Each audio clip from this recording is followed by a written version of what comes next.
When you had that third failure in a row, did you think, I need to pack this in? Never. Why not? I don't ever give up. I'd have to be dead or completely incapacitated.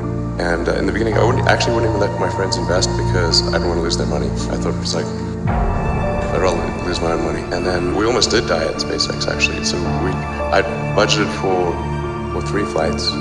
Technically, I didn't have a plan where I had the money from PayPal. I had like about 180 million from PayPal. And I thought, I'll allocate half of that to SpaceX and Tesla and Solar City. But then what happened is things cost more and took longer than I thought. So I had a choice of either put the rest of the money in or the companies are going to die. And so I ended up putting all the money in and borrowing money or rent from friends. 2008 was brutal. Yeah, 2008 we had the 3rd consecutive failure of the Falcon 1 rocket for SpaceX. Tesla almost went bankrupt. We closed our financing round 6 p.m. Christmas Eve 2008. It was the last hour of the last day that it was possible. We would have gone bankrupt 2 days after Christmas. SpaceX is alive by the skin of its teeth, so is Tesla. If things had just gone a little bit the other way, both companies would be dead. And one of the most difficult choices I ever faced in life was in 2008. And I think I had like maybe $30 million left, or $30 or $40 million left in 2008. And I had 2 choices.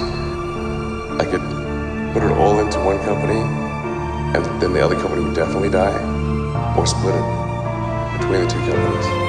And if I split it between the 2 companies, then both might die. And when you put your blood, sweat, and tears into creating something, building something, it's like a child. And so, which one am I going to let one starve to death? I couldn't bring myself to do it, so I split the money between the 2. Fortunately, thank goodness that they both came through. I would have to be insane if I thought the odds were in my favor. Why even begin? When something is important enough, you do it even though the odds are not in your favor. How much of your personal fortune have you poured into this? $100 million. $100 million into something that you did not believe would work at the beginning. There are American heroes who don't like this idea. Neil Armstrong, Gene Cernan have both testified against commercial spaceflight in the way that you're developing it, and I wonder what you think of that. I was very sad to see that, because those guys are heroes of mine, so it's really tough. You know, I wish they would come and visit and see the hardware that we're doing here, and I think that would change their mind. They inspired you to do this, didn't they? Yes. And to see them casting stones in your direction.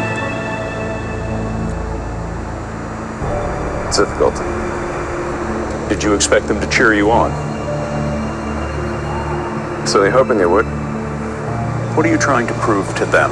What I'm trying to do is to make a significant difference in spaceflight and help make spaceflight accessible to almost anyone. And I would hope for as much support in that direction as we can receive. I think some things are risky, but if the stakes are important enough, then you take the risk. The stakes are important enough? Yes, the stakes are very extremely important, very fundamental to the future, yes. Because I'm guessing, I don't know everybody in this room, but my guess is that you take significantly more risk than possibly anybody in this room, but certainly more than 95% of the people in this room. What allows you to take those risks? Are you faster? Are you smarter? Do you think differently? What do you do differently that allows you to do something that most people here, smart as they are, can't do? Well, I think there's probably a lot of people in this room that do take a lot of risks. I literally just try to use the scientific method, frankly, and what is the importance of the outcome, and what is one risking in order to achieve that outcome. But like I said, if the outcome is important enough, even if the probability of success is low, one must, I think, still do it, in my view. Some things are very important in order to have a good future, and if we don't do them, well, then we're in big trouble. And so, and how much of a risk really is it? Because if we don't take those actions, we won't have a good future. And I think the riskiest thing would be no action. So it's almost as though it's really not a risk, it's not a choice at all. Not really. No. Okay. I think it's wonderful that you can change the world, because you really can change the world, and you have the ability to do, in many cases, not even governments can do. Elon, you are reported by Forbes and everyone else as now, the world's richest. What's changed is that Tesla is now so powerful and so big and throws off so much cash. Your net worth on any given day is rising or falling by Yeah. several $billion.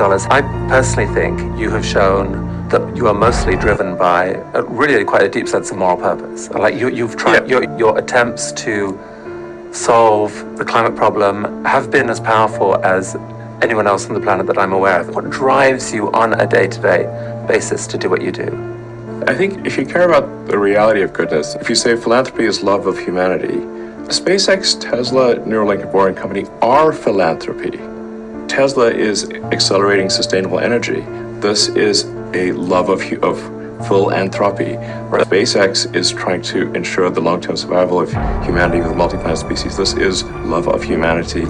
I really want to make sure that there is a good future for humanity and that we're on a path to understanding the nature of the universe, the meaning of life, why are we here, how do we get here.